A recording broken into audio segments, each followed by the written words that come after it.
کچھ لوگ ایسے ہیں کہ جو وضو میں کچھ ایسی غلطیاں کرتے ہیں جس کی وجہ سے ان کی نماز قبول ہی نہیں ہوتی۔ تو اس لیے جو لوگ بھی نماز پڑھتے ہیں ان سے میری گزارش ہے کہ وضو کے اس مسئلے کو بہت اچھی طریقے سے سمجھ لیں، کیونکہ اگر ان چار چیزوں میں سے کوئی ایک بھی چیز آپ سے چھوٹ گئی، ایک بھی غلطی ہو گئی، تو پھر آپ کی نماز قبول نہیں ہوگی۔ اور آقا علیہ الصلوۃ والسلام نے فرمایا کہ جس کا وضو نہیں اس کی نماز نہیں۔ تو نماز پڑھنے کے لیے ہمارا وضو اچھا ہونا، وضو صحیح سے ہونا، وضو کا طریقہ صحیح ہونا، یہ ہمارے لیے بہت ہی ضروری ہے۔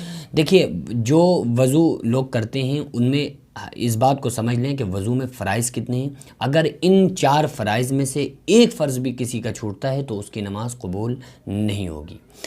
چار چیزیں وضو میں ہیں جو کہ فرض ہیں، جن کا ادا ہونا ضروری ہے۔ یہ چار چیزیں اگر آپ کی ادا ہوگی تو آپ کا وضو ہو جائے گا۔ حالانکہ اس کے علاوہ سنتیں ہیں، مستحبات ہیں، ان کی رعایت کرتے ہوئے وضو کرنے سے ہمارے وضو میں خشوع اور خضوع پیدا ہوتا ہے۔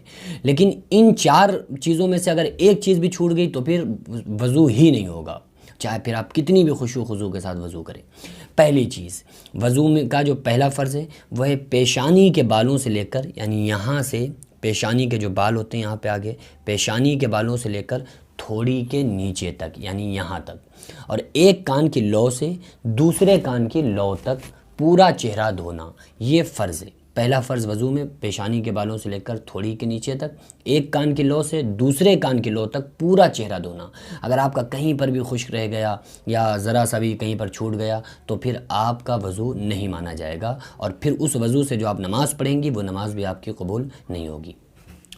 دوسری چیز، دونوں ہاتھوں کو یہ کوہنیوں سمیت دھونا، یہ بھی فرض ہے۔ دونوں ہاتھوں کو کوہنی، جو پہلے ہاتھ دھوتے ہیں یہ تو سنت ہے کہ آپ 3 مرتبہ پہلے اپنے ہاتھوں کو گٹوں تک دھوتے ہیں، یہ سنت میں سے۔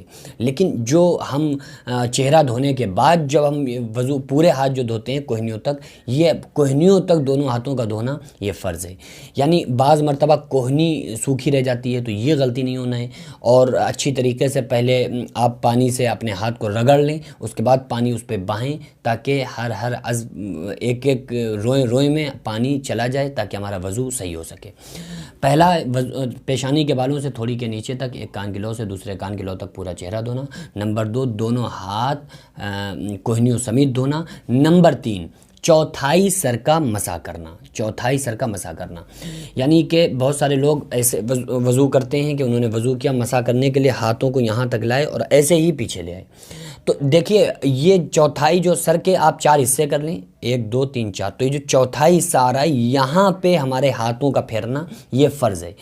اور بہت سارے لوگ پورے سر کا کرتے ہیں، تو اگر آپ پورے سر کا مسح کر لیں تو یہ سنت بھی ادا ہو جائے گی، فرض بھی ادا ہو جائے گا۔ تو اس لیے پورے سر کا مسح کرنا چاہیے، کیونکہ جب پورے سر کا مسح کریں گے تو پھر اس سے جو فرض ہے چوتھائی سر وہ بھی ادا ہو جائے گا، وہ اس کا بھی مسح ہو جائے گا۔ پورے سر کا کریں گے تو اس سے سنت بھی ادا ہو جائے گی۔ بہرحال چوتھائی جو حصہ ہے اس میں سے ذرہ برابر نہیں چھوڑنا چاہیے، اس پر ہمارا مسح ہونا چاہیے۔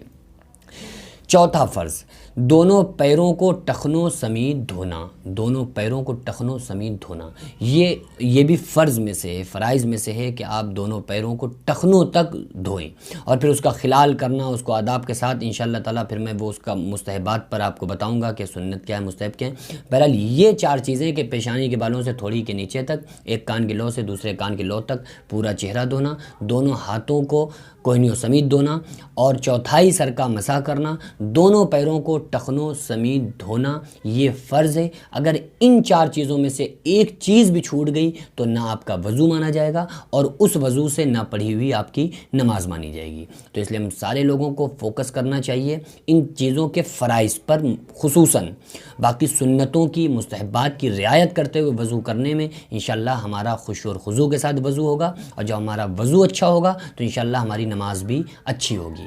دعا کریں اللہ تبارک و تعالی ہم تمام لوگوں کو خشوع اور خضوع کے ساتھ وضو کرنے کی اور پھر نماز پڑھنے کی توفیق عطا فرمائے۔ وما علینا الا البلاغ۔ السلام علیکم ورحمۃ اللہ وبرکاتہ۔